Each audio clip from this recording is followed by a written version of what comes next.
If you have a hunt coming up, keep watching. We're about to go over all of the essentials. Now, if you're already packing and maybe aren't paying attention, make sure you hit the subscribe button so you can come back and watch the rest. I'm Nick, welcome back to the Swampfox YouTube channel.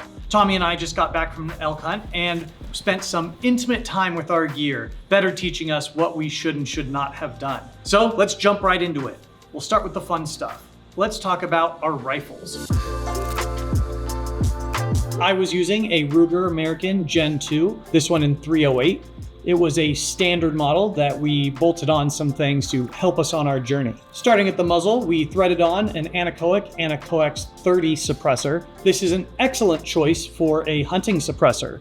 Where weight really matters, a titanium can really help you when you're hiking through miles and miles of wilderness. You're not taking a lot of shots, so I'm not concerned with overheating the suppressor. The Gen 2 standard has a 22-inch barrel. I like that the flutes, while opposite, kind of matched up with the fluted design on the suppressor. The action sits in a composite stock with this splatter pattern on it, and that is actually a textured pattern.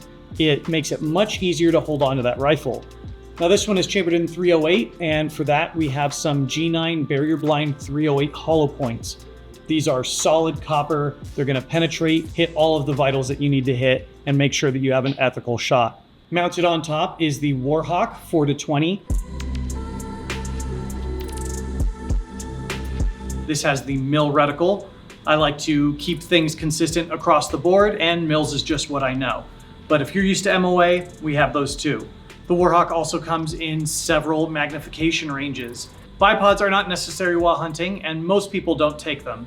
But with this Magpul MOE bipod, it's very lightweight. It's just enough to hold the gun in place if I'm still huffing and puffing from trudging through the wilderness and tripping over everything that I come across. The sling on this rifle is a Lee & Works Solutions SPR sling. This was not designed for this kind of rifle, and so maybe there were some issues with it when we were hiking around. This is actually designed for a gas-operated AR platform DMR style rifle, but the wide strap made it comfortable across my shoulder for long periods of time. Tommy was not using a suppressor on his rifle. He was using the factory brake, which does exactly what it's supposed to do. When we were on the range zeroing, it obviously didn't make the rifle any quieter, but it did tame some of the recoil of the 308. Let's talk soft goods. We'll run through it in the same order that I make my packing lists, because if I'm not consistent, I will forget things. So starting at the toes, we have our boots. I don't remember the exact model of mine. They're from Baffin. Tommy was using some Irish setters. They were 600 grams of insulation. Tommy, how are your feet? Pretty warm. Were they warm? His feet were pretty warm. Inside of that, we had our socks, of course, and socks, you just need to make sure they're not cotton. Up from there, we had our pants.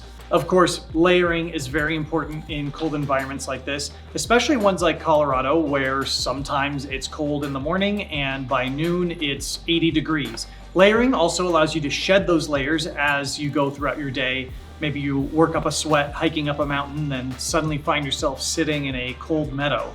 My mid layer was just a normal pair of pants. My outer pants layer was the King's Camo XKG pivot pant. These are wearing the mountain camo pattern. We chose this pattern because, well, for one, we'd be in the mountains, but also because while white seems like it makes the most sense in snow, it actually stands out quite a bit. And we also weren't quite sure how much snow we'd be seeing. So this was a very versatile pattern that really allowed us to blend in regardless of the environment.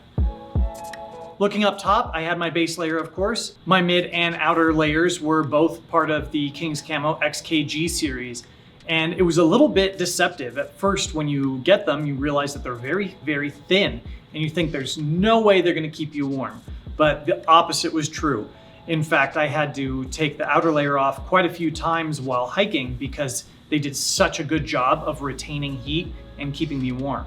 For our hands, I had some of those transitional mitten glove combos. So you flip the mitten portion back and it exposes your fingers, allowing you to get a more natural feeling to your hands. So you can feel your trigger, feel your surroundings, or just do some more minute tasks. In Colorado, while hunting, we are required to wear a certain amount of orange. So of course, I was wearing my orange safety vest. and a simple but warm orange beanie. Don't forget to protect your eyes. We were wearing Wiley X sunglasses. The ones I was wearing were the Ovation. I like these because they're polarized and really cut that sun. Be careful though, the sun reflects off of many surfaces, including your sunglasses.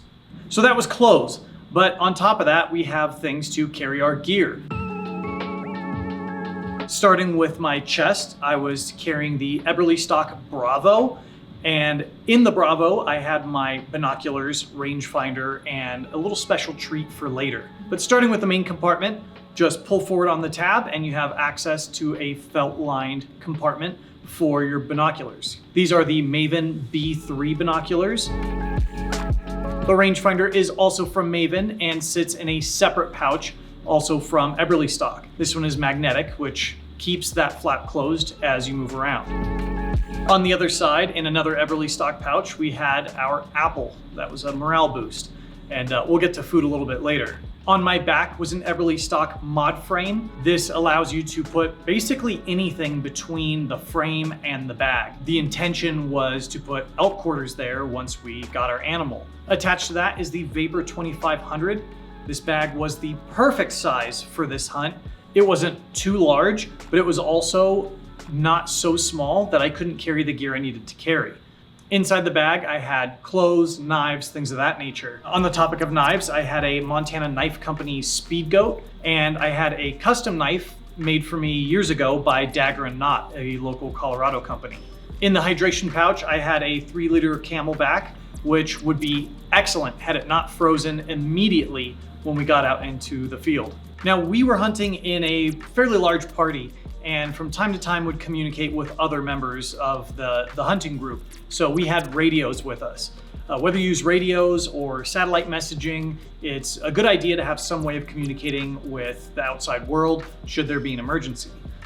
And speaking of emergencies, there's medical needs. Sometimes things happen, people slide down the sides of mountains, you gotta be prepared for that kind of stuff. So on my body, I kept a couple of tourniquets, and then we also brought a larger med kit that we kept in the truck. And the last thing I'll mention, because it's my favorite, is food. Food serves a couple of purposes. Not only is it sustenance through labor-intensive activities like hiking and hunting, but it's a big morale boost. When you're sitting in the cold, wishing you weren't there, just hoping an elk will walk by, there's nothing like a sweet treat to boost your morale. We like to carry around a pack of Uncrustables. Who doesn't love some peanut butter and jelly? But also some more protein-rich things, or Cliff Bars.